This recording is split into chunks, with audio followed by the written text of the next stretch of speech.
ವಜ್ರಬಂಡಿ ಗ್ರಾಮದಲ್ಲಿ ಮಕ್ಕಳ ಬಾಲಮೇಳ ಕಾರ್ಯಕ್ರಮ ಜಿಲ್ಲಾಡಳಿತ, ಜಿಲ್ಲಾ ಪಂಚಾಯತ, ಮಹಿಳಾ ಮತ್ತು ಮಕ್ಕಳ ಅಭಿವೃದ್ಧಿ ಇಲಾಖೆ, ಕೊಪ್ಪಳ ಕಲ್ಯಾಣ ಕರ್ನಾಟಕ ಪ್ರದೇಶ ಅಭಿವೃದ್ಧಿ ಮಂಡಳಿ, ಕಲಬುರಗಿ ಹಾಗೂ ಕಲಿಕೆ ಟಾಟಾ ಟ್ರಸ್ಟ್ ಸಹಯೋಗದಲ್ಲಿ ಶಾಲಾ ಪೂರ್ವ ಶಿಕ್ಷಣ ಬಲವರ್ಧನೆ ಕಾರ್ಯಕ್ರಮದಡಿಯಲ್ಲಿ ಅಂಗನವಾಡಿ ಮಕ್ಕಳ ಬಾಲಮೇಳ ಕಾರ್ಯಕ್ರಮವನ್ನು ವಾಲ್ಮೀಕಿ ಸಮುದಾಯ ಭವನ, ಯಲಬುರ್ಗಾ ತಾಲೂಕು ವಜ್ರಬಂಡಿಯಲ್ಲಿ ಆಯೋಜಿಸಲಾಗಿತ್ತು. ಕಾರ್ಯಕ್ರಮದ ಅಧ್ಯಕ್ಷತೆ ಶ್ರೀಮತಿ ಚಂದವ್ವರಾಮಣ್ಯ ರಾಠೋಡ, ಅಧ್ಯಕ್ಷರು ಗ್ರಾಮ ಪಂಚಾಯಿತಿ ವಜ್ರಬಂಡಿ, ತಾಲೂಕ ಯಲಬುರ್ಗಾ. ಕಾರ್ಯಕ್ರಮ ಉದ್ಘಾಟನೆ ಶ್ರೀ ಪಿ.ವೈ. ಶೆಟ್ಟೆಪ್ಪನವರ, ಉಪನಿರ್ದೇಶಕರು, ಮಹಿಳಾ ಮತ್ತು ಮಕ್ಕಳ ಅಭಿವೃದ್ಧಿ ಇಲಾಖೆ, ಕೊಪ್ಪಳ. ಶ್ರೀಮತಿ ದ್ರಾಕ್ಷಾಯಿಣಿ ಬೈರೇಗೌಡ ಬನ್ನಿಕೊಪ್ಪ, ಉಪಾಧ್ಯಕ್ಷರು, ಗ್ರಾಮ ಪಂಚಾಯಿತಿ ವಜ್ರಬಂಡಿ. ಶ್ರೀ ಗಂಗಪ್ಪ, ಜಿಲ್ಲಾ ನಿರೂಪಣಾಧಿಕಾರಿ, ಮಹಿಳಾ ಮತ್ತು ಮಕ್ಕಳ ಅಭಿವೃದ್ಧಿ ಇಲಾಖೆ, ಕೊಪ್ಪಳ.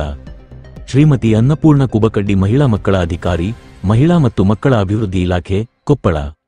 ಶ್ರೀ ಬೆಟ್ಟದಪ್ಪ ಮಾಳೆಕೊಪ್ಪ, ಶಿಶು ಅಭಿವೃದ್ಧಿ ಯೋಜನಾಧಿಕಾರಿ, ಯಲಬುರ್ಗಾ ಯೋಜನೆ. ಶ್ರೀ ಸೋಮಶೇಖರ ಗೌಡ ಪಾಟೀಲ್, ಕ್ಷೇತ್ರ ಶಿಕ್ಷಣಾಧಿಕಾರಿ, ಶಿಕ್ಷಣ ಇಲಾಖೆ, ತಾಲೂಕು ಯಲಬುರ್ಗಾ. ಶ್ರೀ ಹನುಮಂತರಾಯ ಯಂಕಂಚಿ, ಅಭಿವೃದ್ಧಿ ಅಧಿಕಾರಿ, ಗ್ರಾಮ ಪಂಚಾಯಿತಿ ವಜ್ರಬಂಡಿ. ಶ್ರೀಲಕ್ಷ್ಮಣ ಕರ್ಲೆ, ವೈದ್ಯಾಧಿಕಾರಿಗಳು, ಪಿಎಚ್ಸಿ ವಜ್ರಬಂಡಿ. ಕಾರ್ಯಕ್ರಮವನ್ನು ಎಲ್ಲ ಗಣ್ಯಮಾನ್ಯರು ಸೇರಿ ದೀಪ ಬೆಳಗಿಸುವುದರ ಮೂಲಕ ಕಾರ್ಯಕ್ರಮಕ್ಕೆ ಚಾಲನೆ ನೀಡಿದರು. ಇನ್ನು ಕಾರ್ಯಕ್ರಮದ ಪ್ರಾಸ್ತಾವಿಕ ನುಡಿಗಳನ್ನು ಶ್ರೀ ಅಶೋಕ್, ಜಿಲ್ಲಾ ವ್ಯವಸ್ಥಾಪಕರು, ಕಲಿಕೆ ಟಾಟಾ ಟ್ರಸ್ಟ್ ನುಡಿದರು. ಕಾರ್ಯಕ್ರಮದ ನಿರೂಪಣೆ ಶ್ರೀಮತಿ ಗಂಗಮ್ಮ ಮುಶಿಗೇರಿ, ಮೇಲ್ವಿಚಾರಕಿ, ವಜ್ರಬಂಡಿ ವಲಯ. ಇನ್ನು ಕಾರ್ಯಕ್ರಮದ ಕುರಿತು ಶ್ರೀ ಪಿ.ವೈ. ಶೆಟ್ಟೆಪ್ಪನವರ್, ಉಪನಿರ್ದೇಶಕರು, ಮಾತನಾಡಿ ಮಕ್ಕಳ ಪ್ರತಿಭೆಗಳನ್ನು ಹೊರತರಲು ಇಂತಹ ಸುವರ್ಣ ಅವಕಾಶವನ್ನು ಗ್ರಾಮ ಮಟ್ಟದ ಬಾಲಮೇಳ ಕಾರ್ಯಕ್ರಮದಲ್ಲಿ ದೊರಕಿರುವುದು ತುಂಬಾ ಸಂತೋಷದ ವಿಷಯ. ಎಲ್ಲಾ ಅಂಗನವಾಡಿ ಕೇಂದ್ರಗಳಲ್ಲಿ ಉತ್ತಮವಾಗಿ ಬೆಳೆಯಲು ಇಂತಹ ಕಾರ್ಯಕ್ರಮ ಸಹಕಾರಿಯಾಗಿದೆ ಎಂದರು.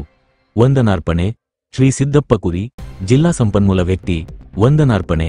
ಈ ಕಾರ್ಯಕ್ರಮದಲ್ಲಿ ವಜ್ರಬಂಡಿ ವಲಯದ ಅಂಗನವಾಡಿ ಶಿಕ್ಷಕಿಯರು, ಗ್ರಾಮದ ಎಲ್ಲಾ ಅಂಗನವಾಡಿ ಕೇಂದ್ರಗಳ ಬಾಲವಿಕಾಸ ಸಮಿತಿ ಸದಸ್ಯರು, ಅಂಗನವಾಡಿ ಸಹಾಯಕಿಯರು ಮತ್ತು ಗ್ರಾಮಸ್ಥರು ಉಪಸ್ಥಿತರಿದ್ದರು. ವರದಿ ಮೌನೇಶ ಎಚ್ ನಾಯಕ, ನ್ಯೂಸ್ 91 ಕೊಪ್ಪಳ.